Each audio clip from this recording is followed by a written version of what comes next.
Hello and welcome back to the channel where of course it's time for some more Saturn versus PlayStation action, and today we have got two games that when they came out were the very best in their genre on each of the systems. We're talking about Sega Worldwide Soccer 97, which was the best football game on the Saturn when it was released, and of course International Superstar Soccer Pro, which was the same for the PlayStation.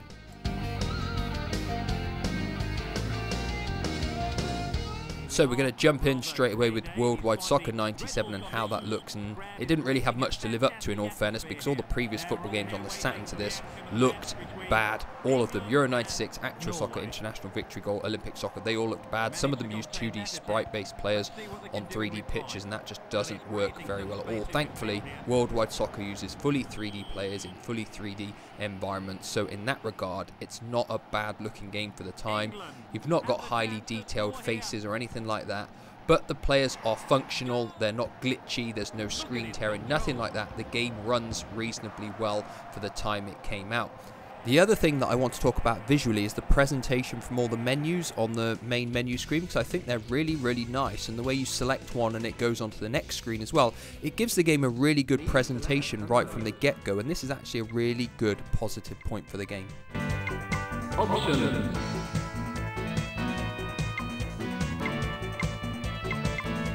So moving over to ISS Pro, and when this game came out it was the best looking 3D football game on the PlayStation from what I remember.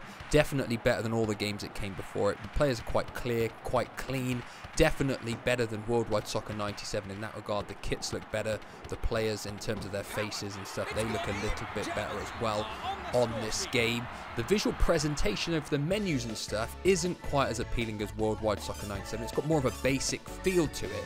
So Worldwide Soccer 97 surpasses ISS Pro in this regard, but for the fact that in-game graphics are cleaner and better and the animations are better, I will say in the looks department, ISS Pro is the winner this week. Worth a try. As positive as I was about the looks for ISS Pro in-game, the sound effects aren't really anything to match that. The commentary is really bad. It's very frustrating. Sometimes he'll only say half a sentence before he stops and starts saying another sentence. It's really frustrating.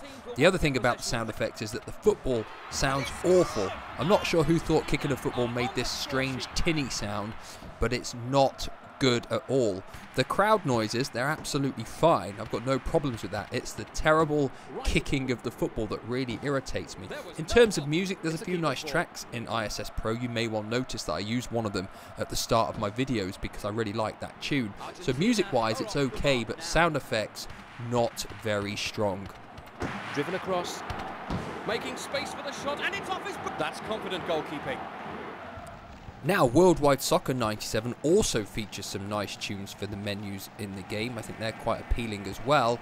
But one thing it is definitely better than ISS Pro at is sound effects within the game. The commentary by Gary Bloom is vastly superior to what you've got on the PlayStation with ISS Pro. It really does hammer that in that regard. And also we don't have a terrible tin noise for a football on this game, which is again another positive, which means in the sound department, because of the superior sound effects and commentary, Sega Worldwide Soccer 97 is the winner.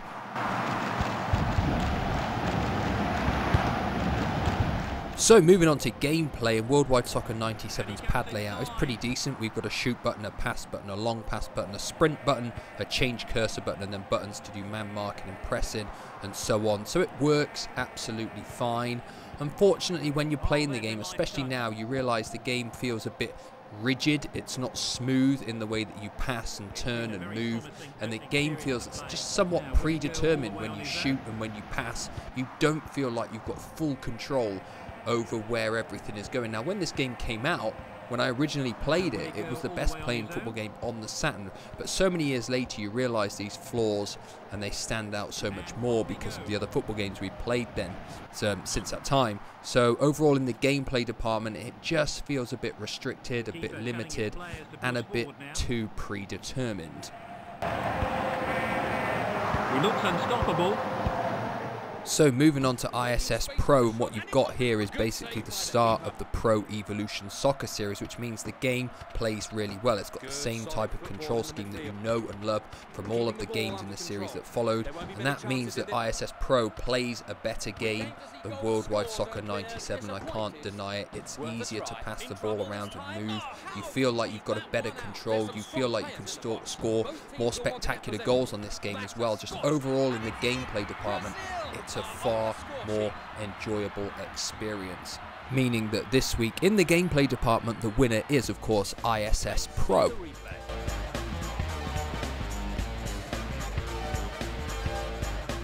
So in terms of content, we've got Exhibition Mode, International League, International Cup and Penalty Kick on ISS Pro. We've got 32 teams to select from, but really there isn't that much of a lot to do here on ISS Pro. And one of the drawbacks of this game is when you select International League or Cup, you don't have many options. In fact, you can't select the duration of a match, which means the matches are preset to a ridiculous length of time for each game, which is actually a massive negative point for me. I want my football games to last about 5 minutes on a football game, not 15 or 20 minutes like they last in the league and cup modes on ISS Pro, and that is a massive drawback in my opinion. Yes, there's cups and leagues to do, but they're going to take you a very long time. Whether you've got the patience to sit through a game that takes 20 minutes to play or not is really up to you. It's 0-0 still.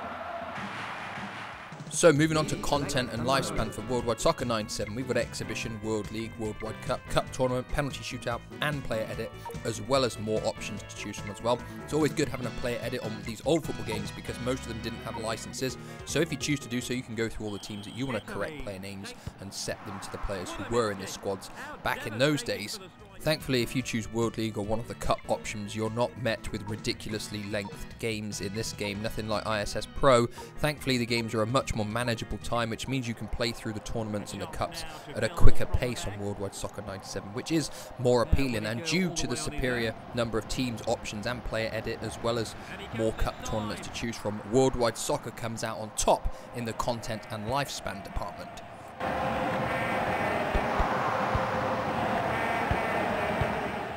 Without a doubt, picking a winner overall this week is the hardest week thus far. Both games have their perks. Worldwide Soccer 97 has better presentation on the menus, better sound in the game, and also better options. But ISS Pro is a better looking game in-game and a better playing game. And it is for those reasons that this week's winner is International Superstar Soccer Pro. The fact that it plays a more enjoyable game of football at a much slicker pace means it comes out on top this week, which also means the PlayStation takes a 3-2 lead overall. But what are your thoughts on these two games? Did I get it right? Does anybody else have different opinions? Let me know down below with a comment, and as always, I will be back in the near future with another review. Goodbye for now.